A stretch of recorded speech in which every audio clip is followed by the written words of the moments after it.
할렐루야. 오늘도 참으로 좋은 날입니다. 고린도후서 4장에서 6장까지입니다. 제목은 새롭게 하시는 주의 은혜. 함께 읽겠습니다. 고린도후서 4장.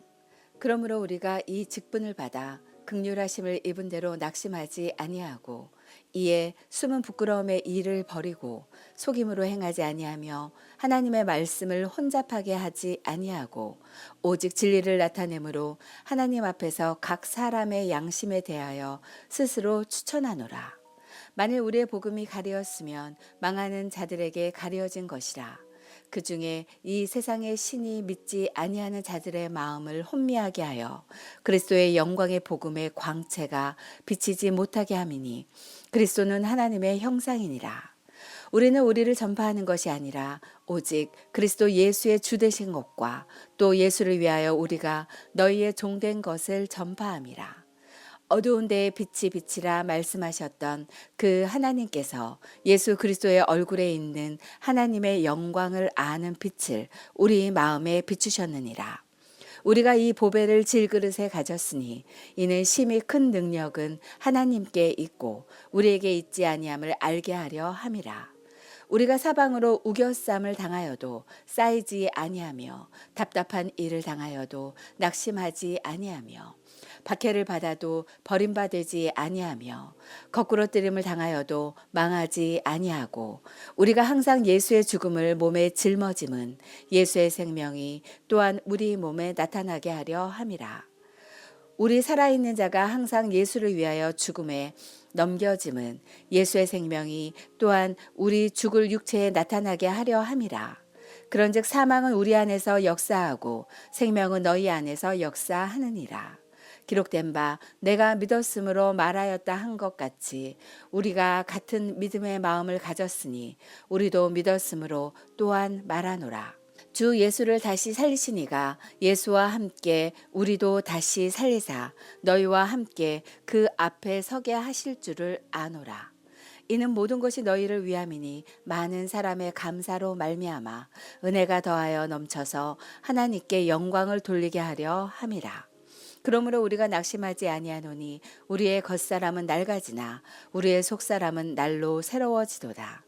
우리가 잠시 받은 환난에 경한 것이 지극히 크고 영원한 영광에 중한 것을 우리에게 이루게 함이니 우리가 주목하는 것은 보이는 것이 아니요 보이지 않는 것이니 보이는 것은 잠깐이요 보이지 않는 것은 영원함이라.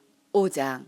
만일 땅에 있는 우리의 장막집이 무너지면 하나님께서 지으신 집 곧 손으로 지은 것이 아니요 하늘에 있는 영원한 집이 우리에게 있는 줄 아느니라.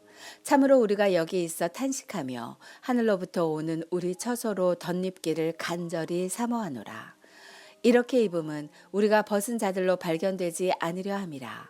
참으로 이 장막에 있는 우리가 짐진 것 같이 탄식하는 것은 벗고자 함이 아니요 오히려 덧입고자 함이니 죽을 것이 생명에 삼킨 바 되게 하려 함이라. 곧 이것을 우리에게 이루게 하시고 보증으로 성령을 우리에게 주신 이는 하나님이시니라. 그러므로 우리가 항상 담대하여 몸으로 있을 때에는 주와 따로 있는 줄을 아노니 이는 우리가 믿음으로 행하고 보는 것으로 행하지 아니함이로라. 우리가 담대하여 원하는 바는 차라리 몸을 떠나 주와 함께 있는 그것이라. 그런즉 우리는 몸으로 있든지 떠나든지 주를 기쁘시게 하는 자가 되기를 힘쓰노라. 이는 우리가 다 반드시 그리스도의 심판대 앞에 나타나게 되어 각각 선악간에 그 몸으로 행한 것을 따라 받으려 함이라. 우리는 주의 두려우심을 알므로 사람들을 권면하거니와 우리가 하나님 앞에 알려졌으니 또 너희의 양심에도 알려지기를 바라노라. 우리가 다시 너희에게 자천하는 것이 아니요 오직 우리로 말미암아 자랑할 기회를 너희에게 주어 마음으로 하지 않고 외모로 자랑하는 자들에게 대답하게 하려 하는 것이라. 우리가 만일 미쳤어도 하나님을 위한 것이요 정신이 온전하여도 너희를 위한 것이니 그리스도의 사랑이 우리를 강권하시는도다. 우리가 생각하건대 한 사람이 모든 사람을 대신하여 죽었은즉 모든 사람이 죽은 것이라. 그가 모든 사람을 대신하여 죽으심은 살아있는 자들로 하여금 다시는 그들 자신을 위하여 살지 않고 오직 그들을 대신하여 죽었다가 다시 살아나신 이를 위하여 살게 하려 함이라. 그러므로 우리가 이제부터는 어떤 사람도 육신을 따라 알지 아니하노라. 비록 우리가 그리스도도 육신을 따라 알았으나 이제부터는 그같이 알지 아니하노라. 그런즉 누구든지 그리스도 안에 있으면 새로운 피조물이라. 이전 것은 지나갔으니 보라 새 것이 되었도다. 모든 것이 하나님께로서 났으며 그가 그리스도로 말미암아 우리를 자기와 화목하게 하시고 또 우리에게 화목하게 하는 직분을 주셨으니 곧 하나님께서 그리스도 안에 계시사 세상을 자기와 화목하게 하시며 그들의 죄를 그들에게 돌리지 아니하시고 화목하게 하는 말씀을 우리에게 부탁하셨느니라.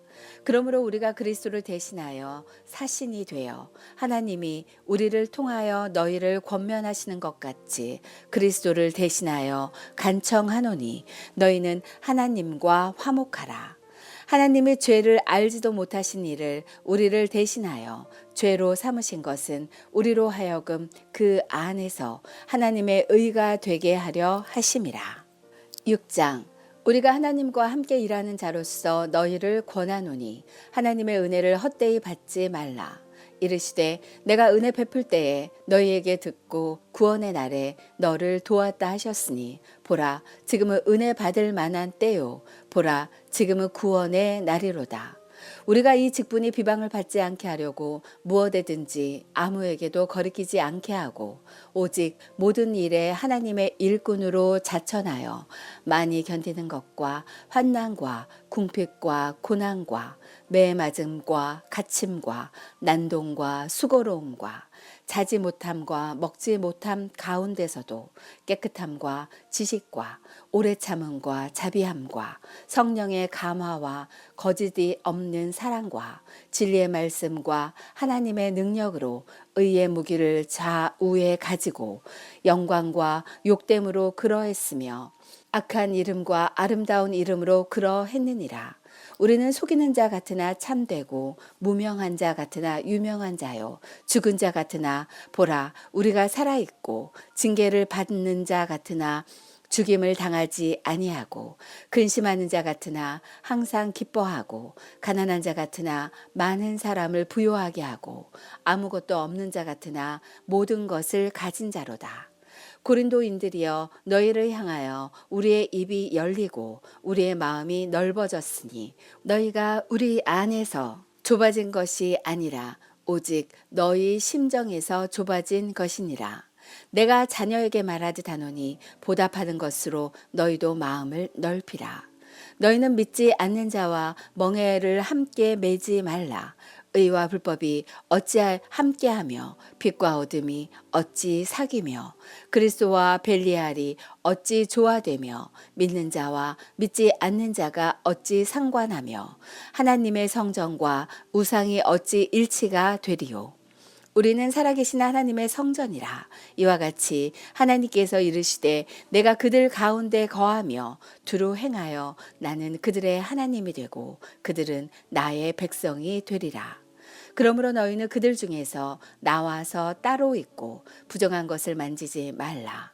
내가 너희를 영접하여 너희에게 아버지가 되고 너희는 내게 자녀가 되리라.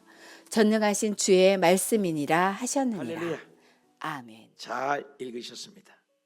오늘은 고린도후서 4장에서 6장까지 읽으셨습니다. 제목은 새롭게 하시는 주의 은혜, 이러한 제목입니다. 어제도 나눴습니다만 고린도후서는 어떤 말씀이라고 했습니까?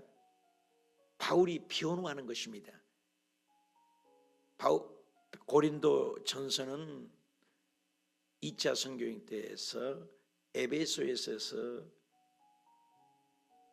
여러 가지 소식을 듣고 고린도의 음란의 문제, 소송의 문제, 질서의 문제, 은사의 문제, 머리에 너를 쓰는 문제에 예배의 문제, 성찬의 문제, 이런 가지가지 문제들에 대한 답변으로 보낸 형식이었다면, 고린도후서는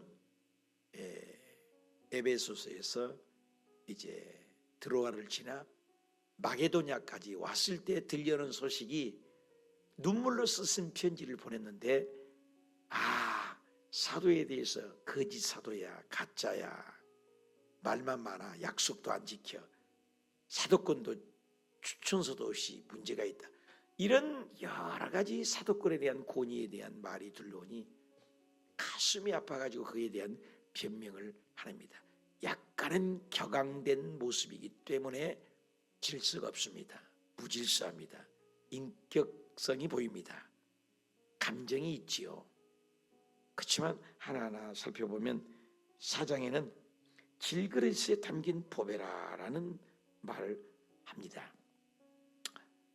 5절입니까? 우리는 우리의 전파하는 것이 아니라 오직 그리스도 예수의 주되신 것과 우리가 너희에게 종된 것을 전파한다. 하나님의 복음을 전하는 때는 내가 드러나는 것이 아니라 내가 겸손하니 복음을 전하는 복음에 대한 것을 말씀하고 있는 것입니다. 사역자들의 자세지요. 7절 볼까요? 우리는 이 보배를 우리는 질그릇 같은 존재지 않습니까?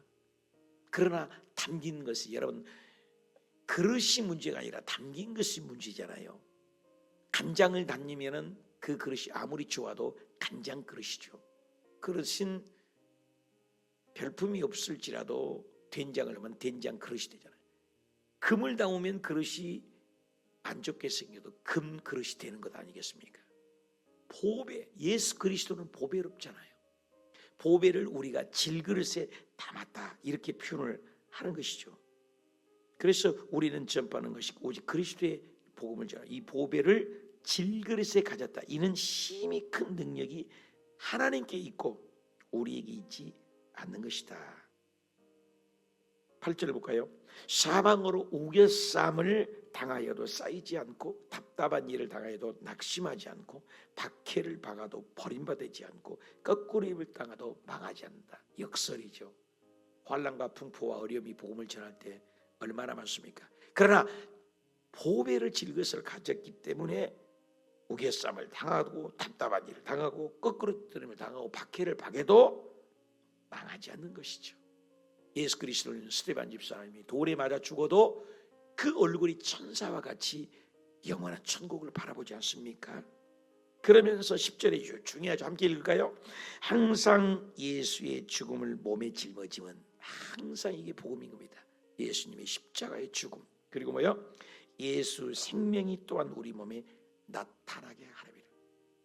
복음의 특징이 뭡니까? 십자가만을 얘기해도 반쪽 복음 50%입니다.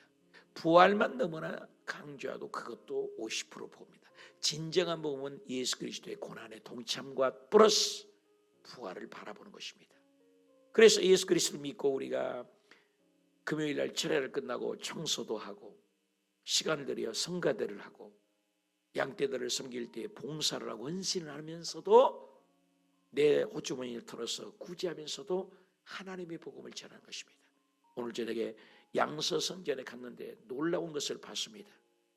12년, 13년 전에 담임했던 목사가 11명이 바뀌었더라고요. 그런데도 11명의 목회자 중에서 가장 기억에 남는 주의 종이 누구냐라고 하니 그분들이 정양식 목사라고 해서 저를 제주도에 있는 차진호 목사님 모셔서 처음으로 저를 초청했다는 거예요. 얼마나 고맙고 감사한지, 얼마나 잘 배우고 똘똘하고 대단한 분이 많은데 저는 가장 부족합니다.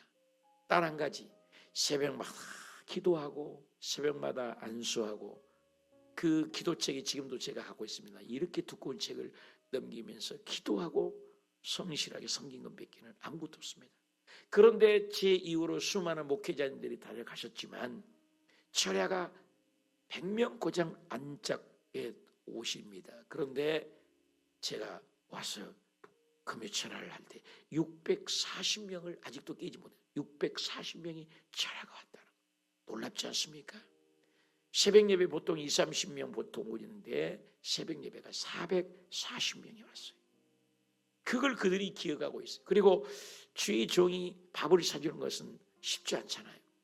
제가 하나님의 은혜로 1000명의 밥을 샀어요. 10,000,000원입니다. 그때 청와대 들어가는 봉이 설렁탕이라고 한 그릇에 10,000원인데 제 사례비를 주더라고요. 장로교회 담임 분이 사업장에 배들여 20주년이라고. 전 사례비를 안 받습니다. 제 소원을 들어주십시오. 이용문 목사님이 창립 기념일로 오시는데 식사를 좀 대접하고 싶습니다. 얼마가 됐든 간에 1000명 정도 오실 것입니다. 그건 제가 하겠습니다. 청와대 들어가는 봉이 설렁탕이 한 그릇에 10,000원입니다. 1000그릇이면 10,000,000원입니다. 저는 1000그릇을 제가 사례비 안 받고 그걸 사서 대접해 봤습니다. 얼마나 행복. 그걸 지금도 기억하고 있더라고요. 그렇습니다.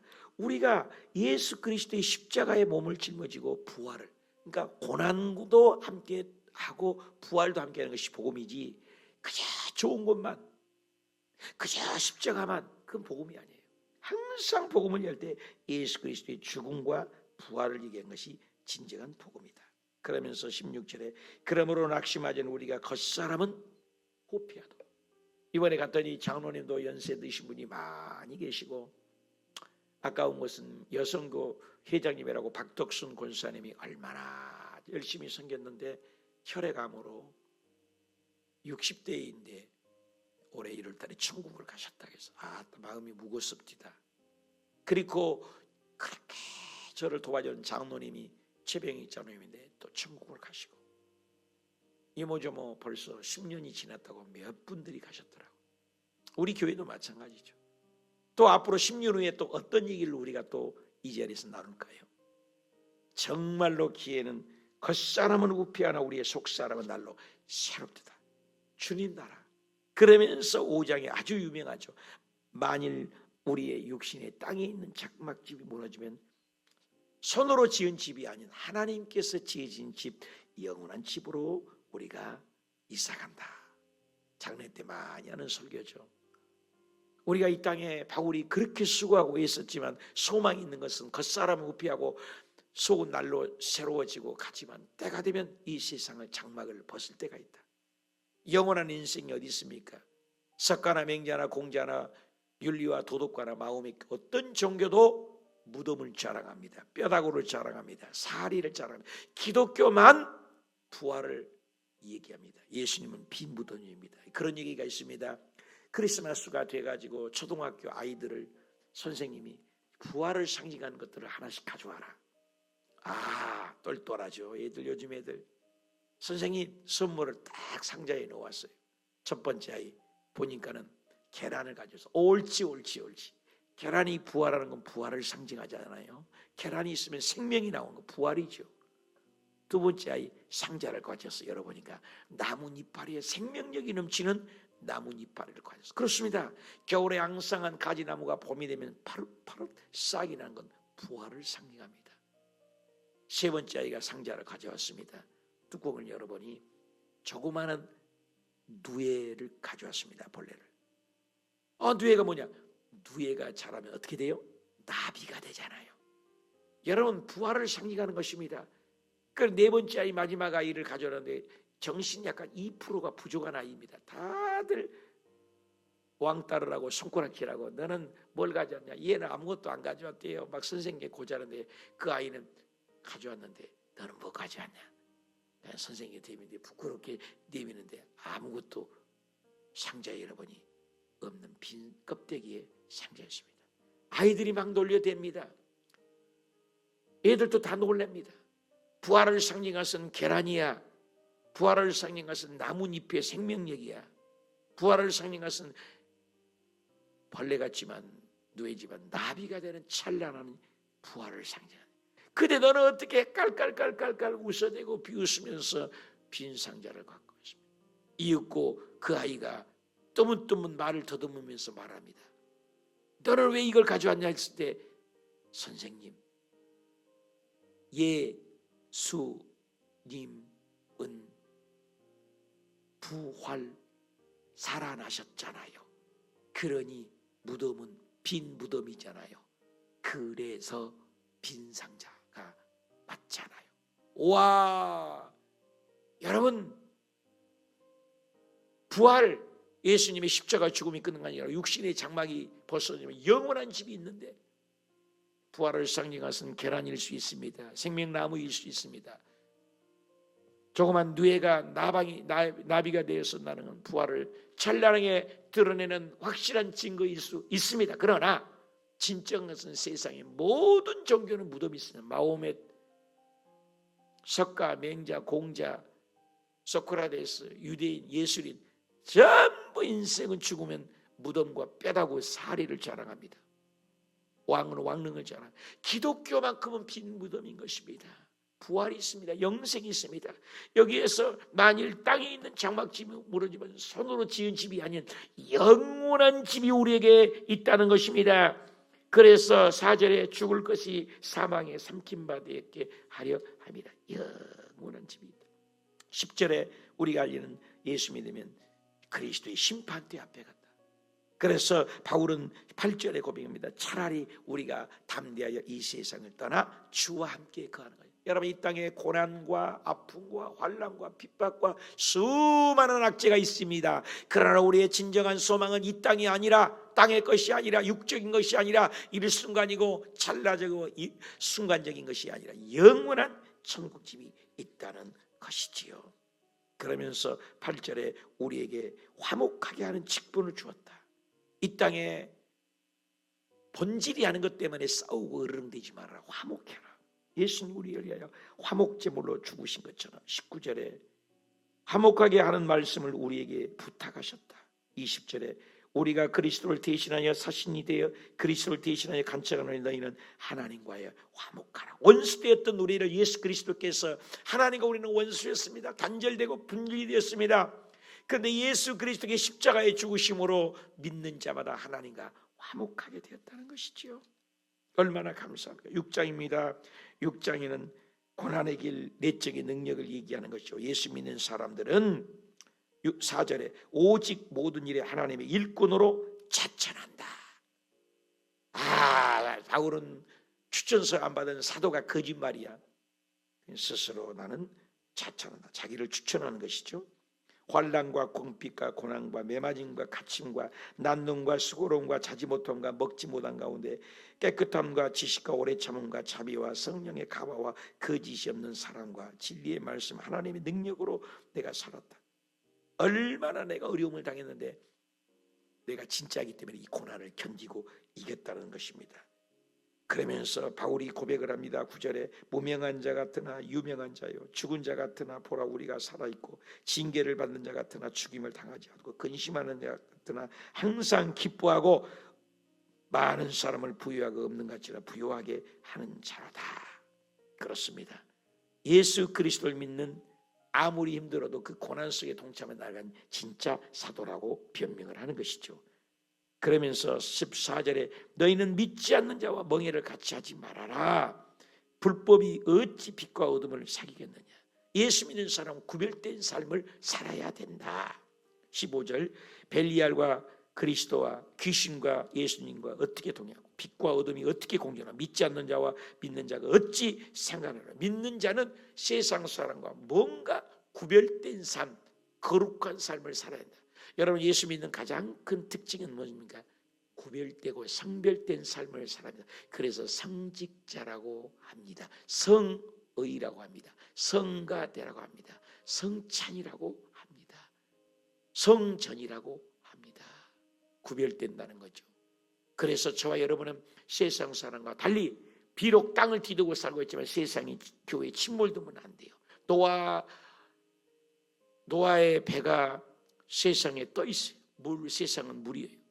물이 뱃속에 노아의 방주에 들어오면 배는 가라앉습니다. 교회는 세상에 떠 있어요. 세상의 모델이 돼야 돼요. 믿는 사람이, 우리도 세상에 섞여 살지만 구별된 삶을 살아야 돼요. 섞이면 안 돼요. 저와 여러분도 우리가 장차 육신의 장막이 벗어날 때까지 믿음으로 행보로 십자가만을 바라보고 예수님만 드러내는 복된 아름다운 삶, 구별된 삶, 살아내는 저와 여러분이 되시길 주님의 이름으로 축복합니다.